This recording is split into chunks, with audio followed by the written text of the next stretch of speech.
ठोसों में अपूर्णताएं। कोई भी जो ठोस है वो अति शुद्ध नहीं हो सकता, या उसमें जो अवयवी कण है उन अवयवी कणों की एक निश्चित जो व्यवस्था है वो नहीं हो सकती। या यूं कहें कि अपूर्णता मतलब यहां किससे लेंगे? ठोसों में दोषों से। ठोसों में क्या दोष है? कोई भी एक जो ठोस होगा, कोई भी एक ठोस वो आदर्श ठोस नहीं हो सकता, या उसमें आदर्श व्यवस्था है वह नहीं हो सकती ठोसों में। ये संभव नहीं है। क्यों संभव नहीं है? क्योंकि एक जो ठोस बनता है वह अन्य बहुत सारे कणों से मिलकर बना होता है, अन्य बहुत सूक्ष्म कणों से मिलकर बना होता है, सूक्ष्म कणों से मिलकर बना होता है। तो उस सूक्ष्म कणों की जो ज्यामितीय संरचना है वो एक निश्चित रूप से नहीं रह सकती, उसमें किसी न किसी प्रकार की त्रुटि जरूर रह जाती है। तो इसमें होगा क्या कि जो आदर्श जो ठोस है वह केवल एक परिस्थिति में बना सकते हैं। वो परिस्थिति क्या होगी कि जब ठोसों का जो परम ताप है, परम ताप यदि 0 केल्विन कर दिया जाए, परम ताप 0 केल्विन कर दिया जाए, तो उस स्थिति में केवल एक आदर्श ठोस बनाया जा सकता है, जो कि संभव नहीं है। तो कहने का मतलब यह है कि आदर्श ठोस को नहीं बनाया जा सकता, उसमें कई प्रकार की जो रिक्तियां हैं वो उसमें उपस्थित रहती हैं। तो इससे संबंधित 2-3 जो पॉइंट हैं, पहले आप उन पॉइंटों को लिखो और उसके बाद इसका आगे का जो वर्गीकरण है उसको करते हैं। चलिए, सबसे पहले लिखो पहला पॉइंट नंबर लगा के लिख दो, आदर्श क्रिस्टलों में अवयवी कणों की व्यवस्था नियमित होती है। आदर्श जो कण होंगे, आदर्श कण मैंने अभी बताया कब संभव है? जब उसका टेम्परेचर कितना हो? 0 केल्विन हो। परंतु आदर्श क्रिस्टल प्राप्त करना संभव नहीं है। दूसरा पॉइंट लिखो, परंतु आदर्श क्रिस्टल बनाना संभव नहीं है। आदर्श क्रिस्टल को बनाना संभव नहीं है। केवल कब बना सकते हैं? तो यहां लिख देना, केवल परम ताप पर, केवल परम ताप पर ही यह संभव हो सकता है। परम ताप पर ही संभव हो सकता है, बाकी आदर्श क्रिस्टल को नहीं बनाया जा सकता है। अगला पॉइंट लिखो, साधारणतया या साधारणतः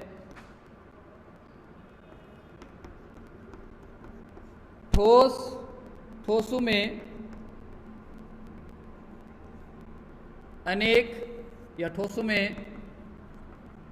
बहुत सारे छोटे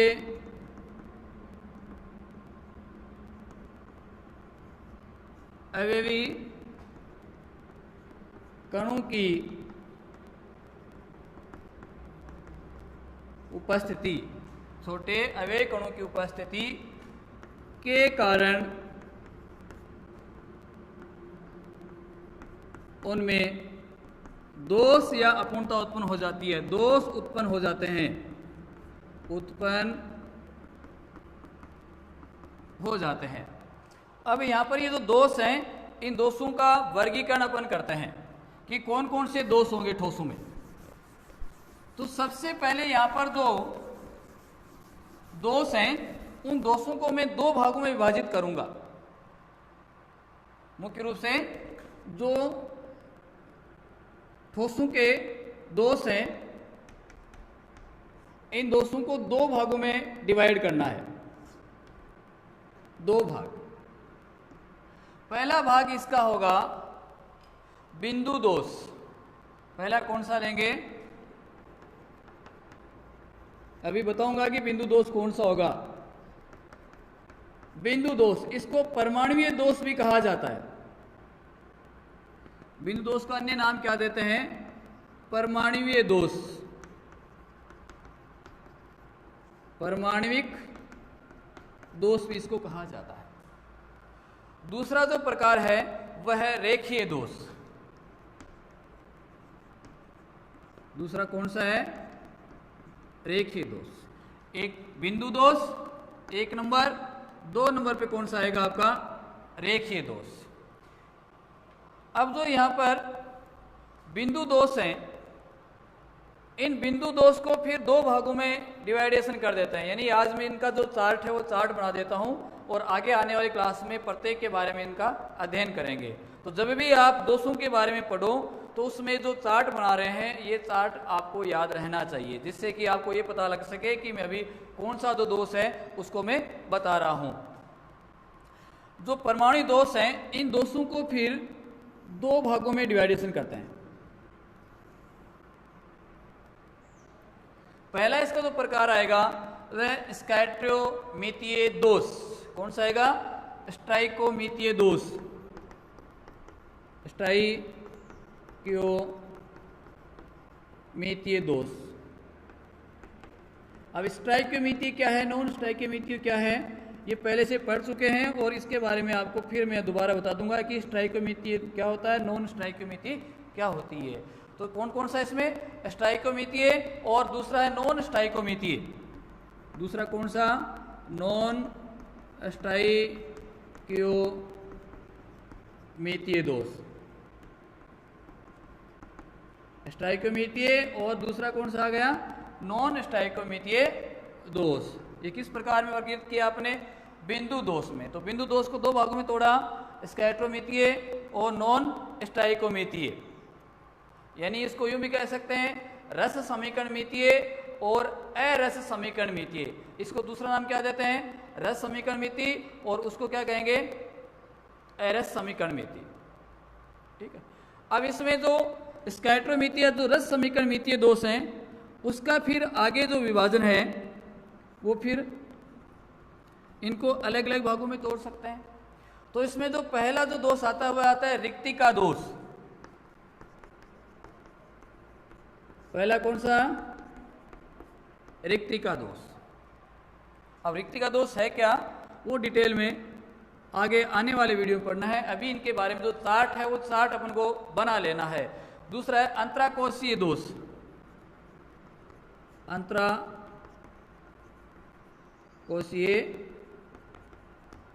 दोष। तीसरा प्रकार का है शॉटकी दोष, शॉटकी दोष। चौथा है फ्रेंकल दोष। और आपकी बोर्ड परीक्षा में इनसे संबंधित हर बार प्रश्न आपके पूछे जाते हैं। रिक्तियों से संबंधित जो प्रश्न है वो आपसे पूछे जाते हैं। ठीक है।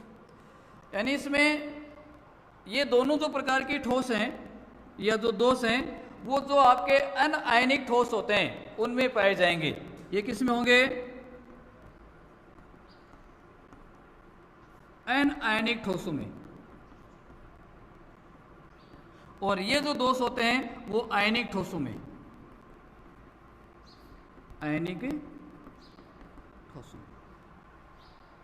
तो स्कैटरोमेटिक जो दोष हैं वो फिर कितने प्रकार के होते हैं आपके, दो प्रकार के होते हैं। कौन कौन, एक अनायनिक ठोसों वाले में और दूसरे आयनिक ठोसों वाले में। अनायनिक ठोसों में दो प्रकार के, रिक्तिका दोष, अंतराकोशिकीय दोष, और आयनिक ठोस में दो प्रकार के, शॉटकी दोष और दूसरा कौन सा, फ्रेंकल दोष। इसी प्रकार से जो नॉन स्कैटरोमीटिक दोष हैं वो नॉन स्कैटरोमीटिक दोष फिर उनको दो भागों में तोड़ा जाता है। एक होती है धातु अधिकता और दूसरा है धातु न्यूनता।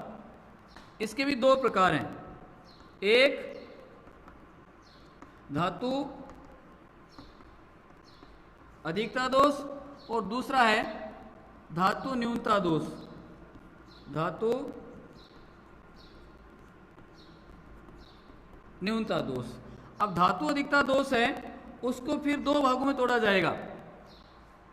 धातु अधिकता दोष है वो दो भागों में, वो धनायन की अधिकता और ऋणायन की न्यूनता। इसमें पहला कौन सा है? धनायन की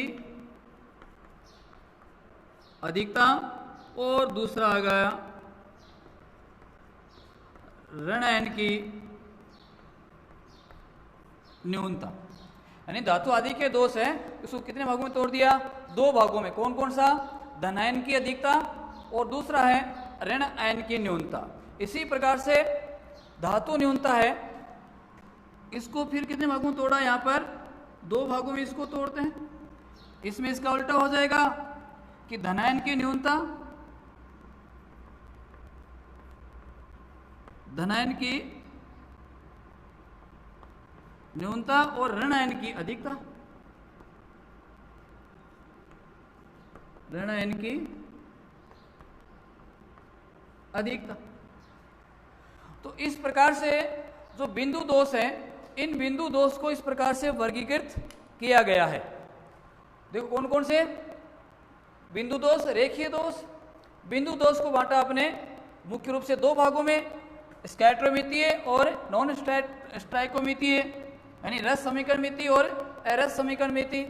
स्कैटरोमिति फिर कितने प्रकार की? आपकी दो प्रकार की, रिक्तिका दोष, अंतरकाशिकीय दोष, शॉटकी दोष, फ्रैंकल दोष। ये किस में होते हैं? आयनायनिक ठोसों में। ये किस में होगी? आयनिक ठोसों में। और नॉन स्कैटरोमितिक दोष हैं वो फिर दो भागों में, एक धातु अधिकता वाले और दूसरे धातु न्यूनता वाले। धातु अधिकता वाले दो भागों में, धनायन की अधिकता और ऋणायन की न्यूनता, और धातु न्यूनता में धनायन की न्यूनता और ऋणायन की अधिकता। इसका मतलब क्या होगा वो आगे आने वाले जो नेक्स्ट वीडियो है उस नेक्स्ट वीडियो में इसकी चर्चा करेंगे। ठीक है, तो ये चार्ट है, आप जरूर बना लेना। इसी के आधार पर आगे आने वाले जो टॉपिक हैं, पॉइंट हैं, उनकी अपन चर्चा करेंगे। धन्यवाद।